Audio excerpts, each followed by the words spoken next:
ברק חירם נתן את הנאום, את נאום הכניסה שלו לתפקיד כמפקד אוגדת עזה, ובעצם הקפיץ את כל השמאל הישראלי נגד הדברים שלו, ואיך אומרים, אם אנחנו לוקחים את הכותרת ככה מוויינט, כן?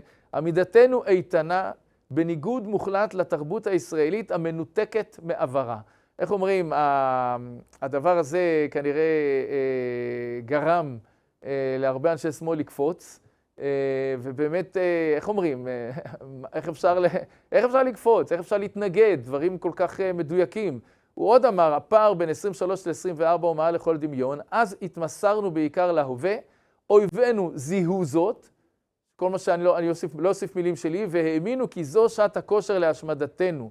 כלומר, פה, בטקס הזה, שנערך בראשות מפקד פיקוד מרכז, אז עומד ברק חירם ואומר לעם ישראל דברים כדורבנות. יוני בן מנחם, הפרשן לענייני ערבים של מגזין אפוק.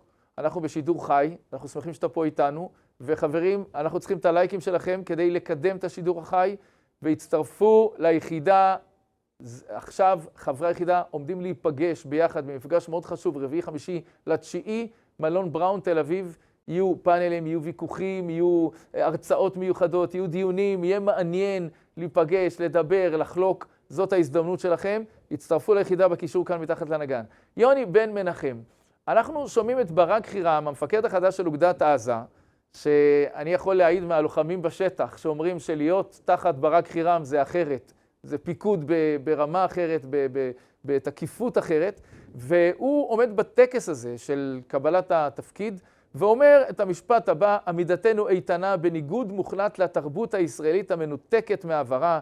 עוד הוא אומר שם, הפער בין ישראל 23 ל-24 הוא מעל לכל דמיון. עמידתנו איתנה בניגוד מוחלט לתרבות הישראלית שהתפתחה כאן, המבקשת הכל עכשיו, לעשות אקזיט, לממש רווחים רגעיים, חברה המבקשת להיות כלילה נמרצת, מנותקת ממחויבות מעברה ומעול עתידה, ובעיקר מתמסרת אל הרגע, אל ההווה. אויבינו זיהו זאת והאמינו כי זאת תהא שעת הכושר להשמדתנו.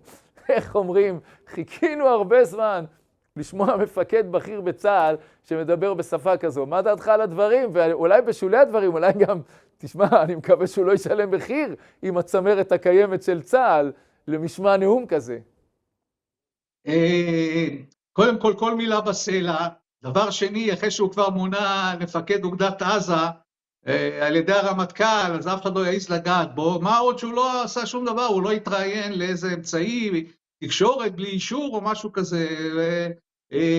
זה מזכיר לי את עופר וינטר, כן?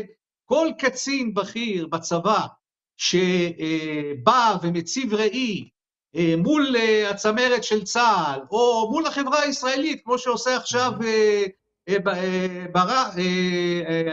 ברק חירם. ברק חירם, כמו שעושה ברק חירם, ברגע שהוא שם את הראי מול החברה הישראלית ואומר את דעתו, אז מיד יש ביקורת עליו, למה הוא אמר ומה הוא אמר, ואולי יש לו עמדה לאומית, אז הוא אולי ימני, ואז אם הוא ימני, אז צריך כבר לטפל בו, ואני בטוח שתתחיל מתקפה עליו, על הדברים האלה, וזה לא יעלה על הדעת. פה צריך להיות פלורליזם בחופש הדיבור ובהבעת הרעיונות, ובמיוחד שבא קצין בכיר ואומר את האמת.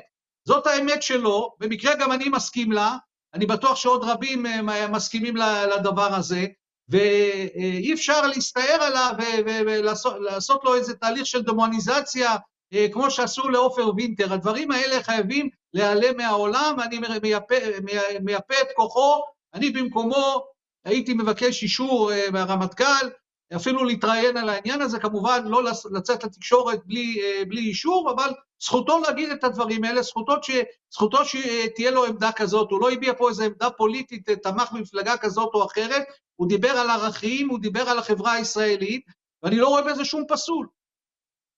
תגיד, יכול להיות שברק חירם הוא תאונת עבודה של הרצי הלוי? שבאיזשהו מקום ברק חירם מדבר כמו שהחברה הישראלית רוצה לשמוע היום את מפקדיו, והרצי הלוי שייך עוד לעידן הפרוגרסיבי של צה"ל, באיזשהו מקום אתה שואל איך יכול להיות שהרצי הלוי מינה את ברק חירם? תשמע, אני לא רוצה לפגוע אתה בהרצי נזהר. הלוי. יש לו, לא כן, נזהר, תשמע, בסדר יש לו גמור, בסדר זכויות, גמור, מקובל. יש לו זכויות, אתה יש לו צודק. זכויות, יש לו זכויות, הוא עשה הרבה לביטחון מדינת ישראל, נכון, הייתה לו טעות גדולה בשבעה באוקטובר, והאסון הזה, אבל עכשיו כן. במלחמה הוא מנסה לתקן את זה. אני מסתכל עליו, איך קוראים לביטוי הזה, תינוק שנשבע, כן? הוא כנראה נכנס לאיזושהי קונספציה, והוא מנסה איכשהו לשרוד את התקופה הזאת של המלחמה, וגם אני בטוח שהוא רוצה להביא ניצחון לישראל. אני לא מסכים עם הרבה מהלכים צבאיים שהוא עשה, אבל בסופו של דבר הוא הרמטכ"ל, לא אני הרמטכ"ל. ואני לא הייתי מציע להדביק לו תוויות פוליטיות. יש בעיה איתו, בעיה של הקונספציה, זה דבר שהוא ברור, וראינו את זה גם ב7 באוקטובר. ואני מאמין שבתור לוחם ובתור קצין שתרם רבות לביטחון מדינת ישראל, הוא זיהה את הפוטנציאל של ברק, והוא מינה אותו לתפקיד הזה. אם הוא לא היה מאמין ביכולות שלו ובאינטגריטי שלו ובכישורים הצבאיים שלו, הוא לא היה עושה את זה. אז אני לא חושב שהוא יצטער על זה, אני חושב שהוא יכול להיות בתוך עצמו גם מאמין באותם ערכים, אבל כפי שאמרתי, תינוק שנשבע, ועכשיו הוא נסחף באיזה זרם אחר שפה מציף חלקים בחברה הישראלית. אני בסופו של דבר, אני מאמין שיש לו את אותם ערכים בדיוק כמו ערכים שדיבר עליהם. כן, יוני בן מנחם, זה קול מאוד חשוב, כי הביקורת על הרצי הלוי זה מה שקורה כל הזמן, ודווקא יפה.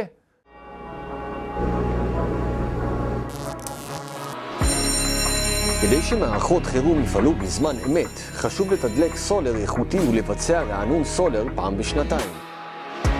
הזמינו תדלוק וקבלו בדיקת סולר חינם, כך תהיו רגועים בהפסקת חשמל. שלחו לנו הודעה ונבדוק אם אתם ערוכים לחירום.